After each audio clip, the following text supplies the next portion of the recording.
Hey look, it's the Eddie Bauer edition.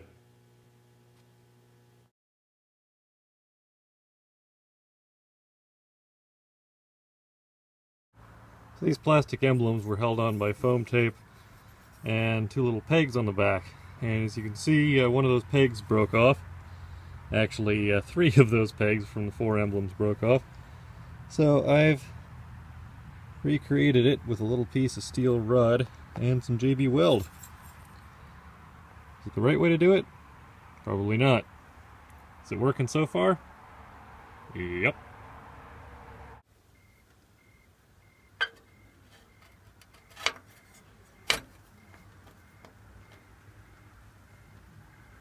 I'm cleaning up these door panels to put them back on, and they had this insulation stuff in them, which is kind of disgusting.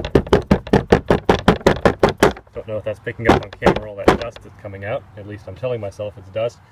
So yeah, I just traced it out on some, it's a little thinner, but it's still carpet underlayment stuff. Alright, the door panel is that much less disgusting. Nice. Well, finally got the shop cleared out a little bit so I can bring the truck in here and work on it in the light. Of course, there's a little problem with my plan to drive the truck into the shop. Let me know if you see what it is. It's that.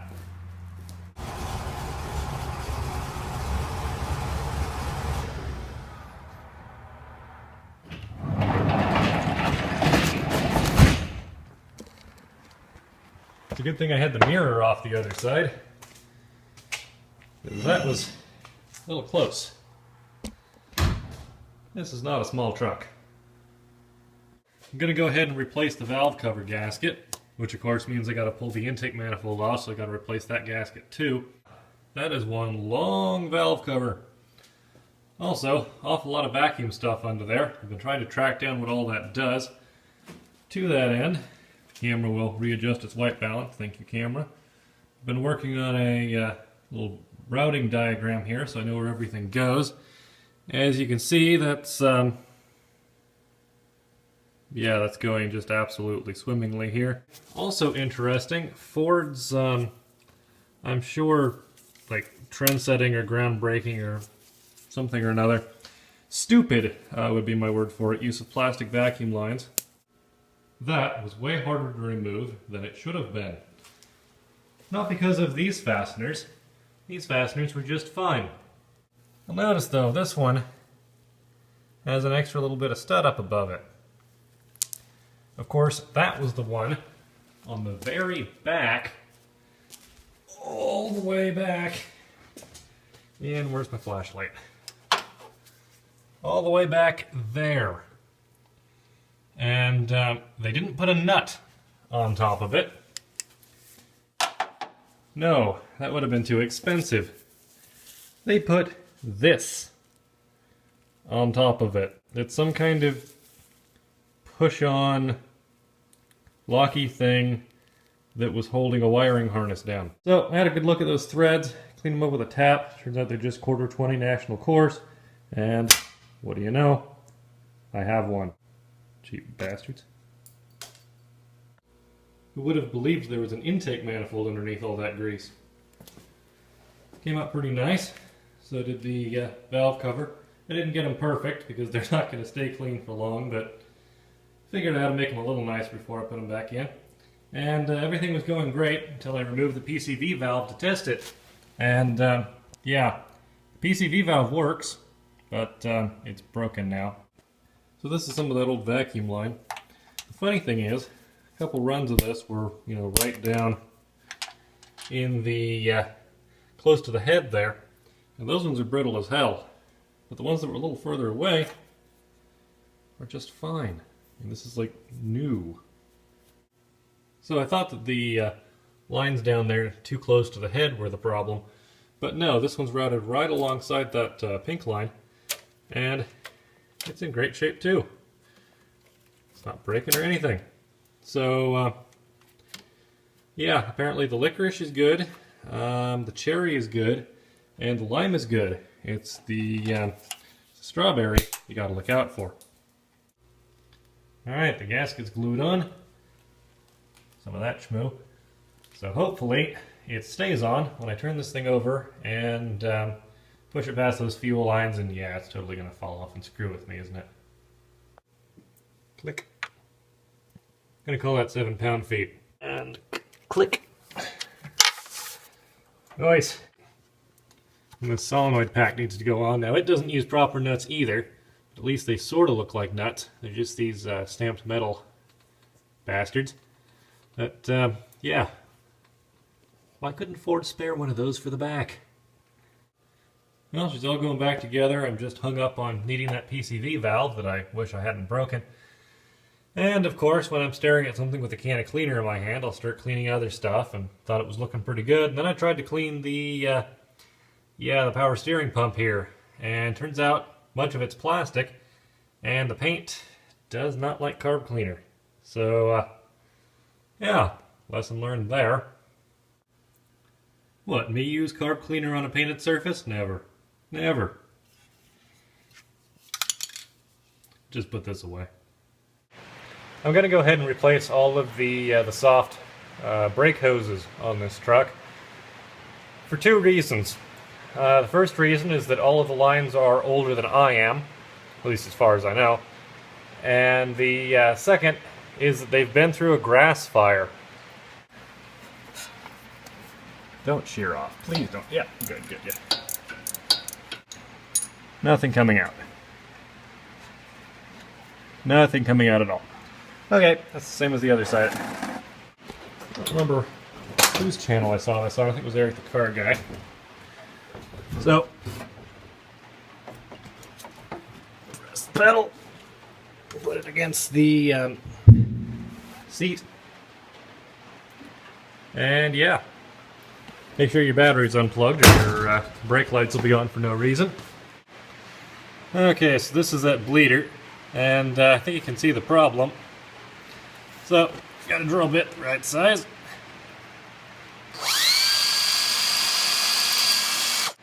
Good news and bad news. Good news, I can blow through it now. Bad news, P-Blaster still tastes terrible. There we go. One nice thing about this truck, I don't think it's ever seen road salt. Brake fluid's a little dark. Good thing we're changing that too. There. Come on. Boy, that's in there. Back in a minute. Everything is fine. This is normal. Probably. For a Ford. Well, too bad I didn't have the camera going. That pretty quickly went from a how-to to a how-not-to. Well, I think what happened was that the brake hose got melty and shut off, and I started building pressure behind it. So, yeah, I guess the question now, do I have enough heat into it that I can get that damn fitting out? Because I can't really replace that fitting with the tools at hand if I round it, and it is acting awful rounded. Alright, well that fitting is still not coming off for me. So I'm just letting it sit with some penetrant on it and hoping that maybe that'll do something. In the meantime, I'm going to take this caliper off and grease it up here. Take a good look at the pads, see how they're looking. I don't have new ones, but take a look at them anyway. There we go.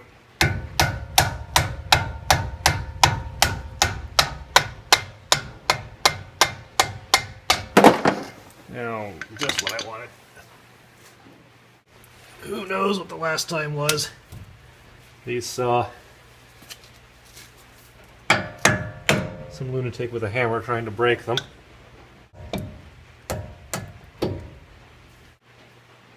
I guess this means I gotta get back to that, huh? Whole lot of beating, whole lot of heat, clenching. It got to where it was so rounded here I couldn't get it to do anything, so I came in from above. I could actually reach it through the engine bay, and yeah, it finally went tink. So, it's the sound I was wanting to hear. And it's turning! And it's not completely buggered. so I can reuse it. Yay! Oh. There we go. And then this just slides out. Bastard. I'm glad I'm replacing this line. 30 years in a grass fire did it all kinds of no good.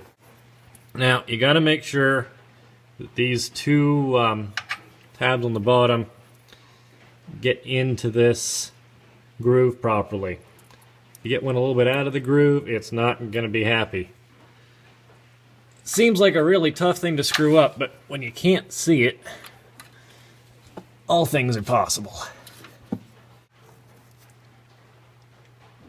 Okay, I'm gonna say that's good and tight. My new brake lines came with new copper washers that you're supposed to use. But if you compare these to the original washers, yeah, they're roughly the same size, but check out the thickness. The problem is that we've got a little countersink on this hole here, and this thin copper washer doesn't really fill it up all the way, it seems. Whereas the old thick Ford washer fills it just fine. So, yeah. I put the thin washers on the other side and tried it, and it blew brake fluid from hell to breakfast, so I took it apart and put it back together with the old washers, and it's holding just fine. So, I'm putting the old washers back in.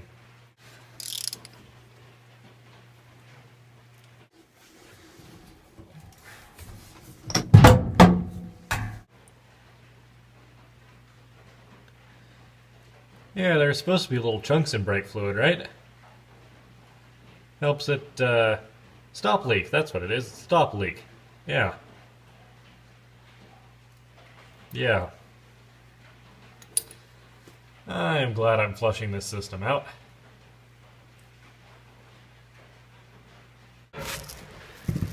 There we go.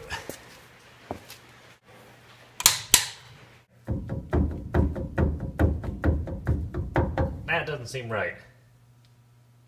So the axle seal on this side is clearly shot, and I don't think these pads are going to do me any good anymore, or these shoes rather. So yeah, need to put some parts into this side, need to look up how to replace bearings on one of these. But, not doing that tonight. I just need to make the brakes work tonight. Well, I don't think this side's going to do a whole hell of a lot, but it'll hold fluid at least.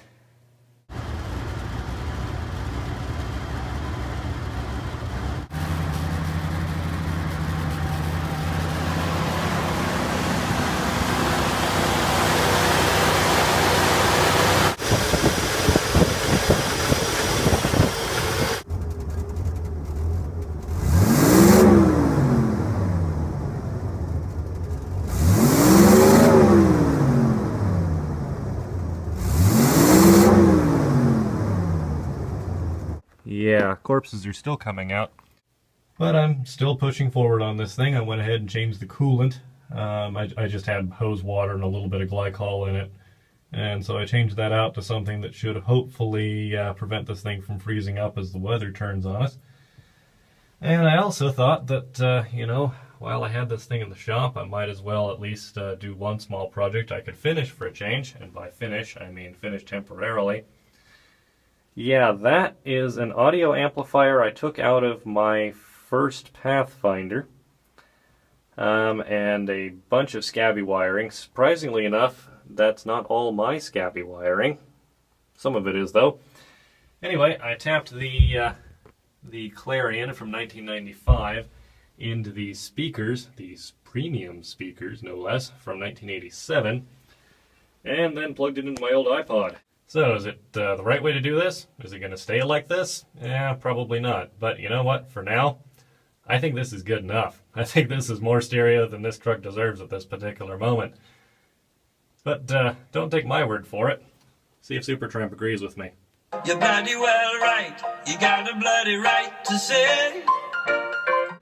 I'm going to try and get all the old gas out of this poor pig. And yeah, see what kind of horror ends up in that drain pan, and hopefully get some fresh gas in there and get it running better.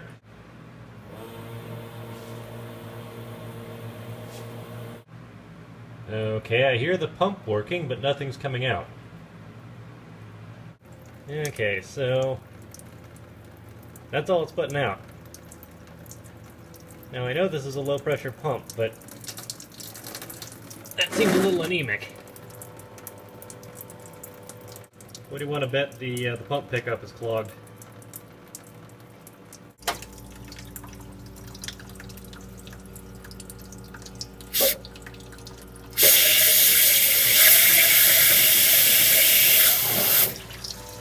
There we go. So I unplugged the pump, kept blowing air into it, and it kept blowing fuel out whether the pump was on or not. So, yeah, I don't think the pump's doing anything. I'm not going to fix this tonight because I don't have a new pump. But to confirm my diagnosis, here's the fuel pump switch. I think this thing's going to run just as well being a relative term, without that fuel pump running at all, as it did with it.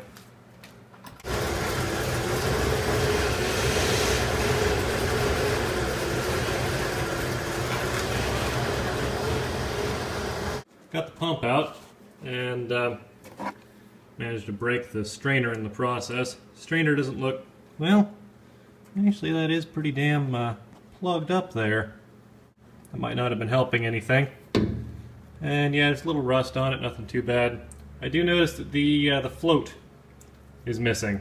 So yeah, I would assume that that explained why the gas gauge doesn't work, except that the gas gauge reads full. So maybe not that. Well, the tank's a little dirty inside. Got some vinegar and some rocks in there right now, but figured I'd have a quick go at it with the wire wheel, but of course that doesn't really fit into there. But yeah, I had another wire wheel. You can see I welded it up nice and straight.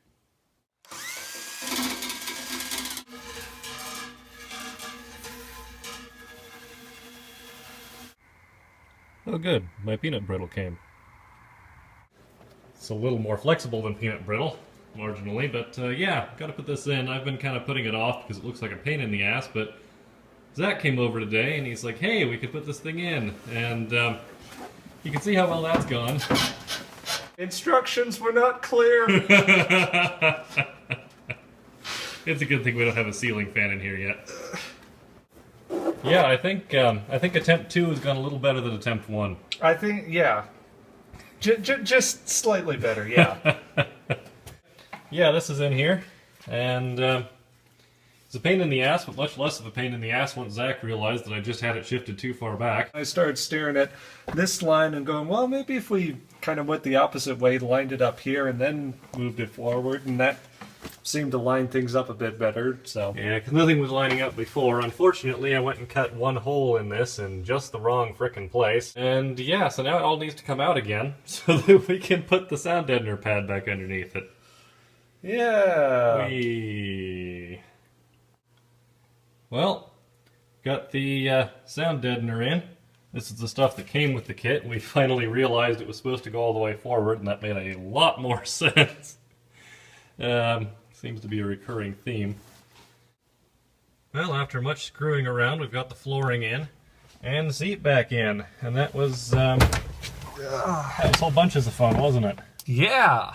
Yeah. He's lying, by the way. We're both lying. Everyone has lied to you.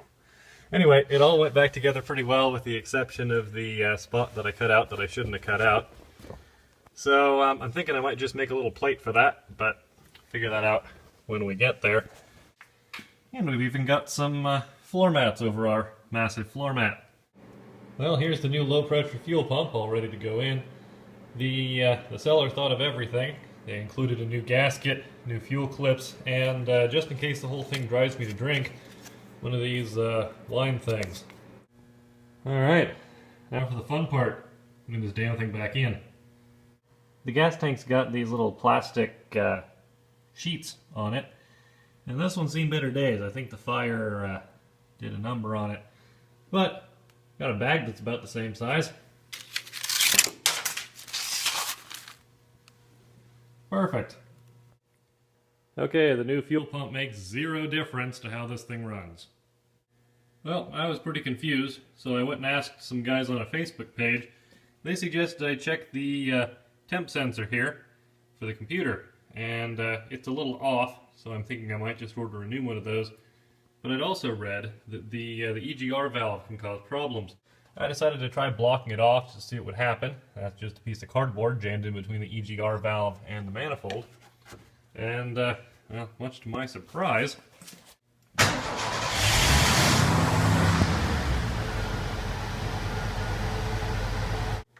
well, it's certainly not fixed, but that's a big step in the right direction, I'll tell you. Well, you might remember that solenoid pack I bolted back on earlier without really thinking about it. Yeah, it turns out the culprit was right there. This is the little solenoid that controls whether or not vacuum goes to the EGR valve. And I don't have, a full testing procedure in front of me, but I put power to it, and yeah, nothing changed. It didn't click, it didn't block up the air connection between them, so I'm just going to pop this thing open and see if I can fix it, and if not, well, it was screwed anyway. I'll buy a new one. They're supposed to be all rusty inside, right? So, one thing I didn't consider, there's a diode inside of here, so that when the magnetic field collapses it doesn't send a little spike to the computer, which is a good thing until you go to test it and you don't realize it's got a positive and a negative side, and you smoke the diode. So, I suspect this was borked already, but if it wasn't, it is now. Looks like some kind of Easter Island god or something. Anyway, it's garbage is what it is.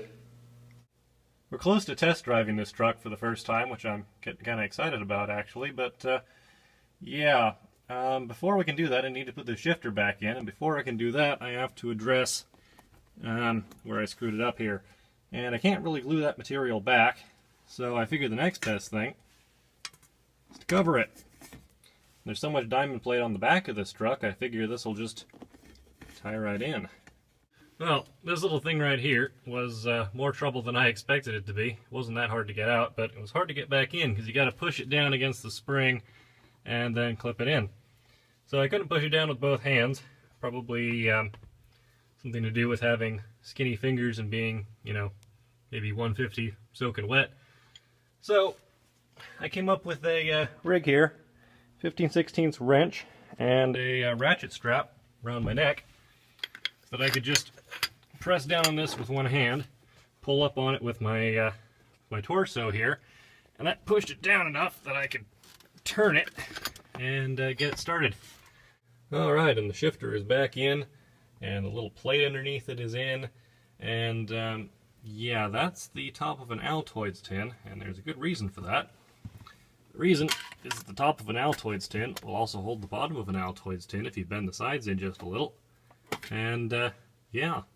I think I need to get a new tin of Altoids for this thing. Well, I think we're finally getting somewhere with this truck. But this video is starting to get a little long, so I'm going to cut her off here. And, hope to see you guys for the next one. And yeah, hopefully next time we can get the engine buttoned up in this thing and finish putting the interior all back together. You might notice a few wires sticking out here and there. Get that all buttoned up, get the rear axle fixed, get the e-brakes working, replace the headlight switch because it's janky, and get the turn signals working. Obviously we still need to paint this side of the truck. It's, yeah, we didn't get to it before it got cold, but that's what a heated shop is for. My dad just painted the tailgate, looks pretty nice. He tracked down the original Ford, I think they're actually old stock letter stickers, so we're going to put that on. It's going to look pretty legit. But yeah, that's not going to be tonight. So thank you all for watching. If you work on these things and you got some tips, let me know. Otherwise, yeah, hope to see you next time. Get the hell out of here.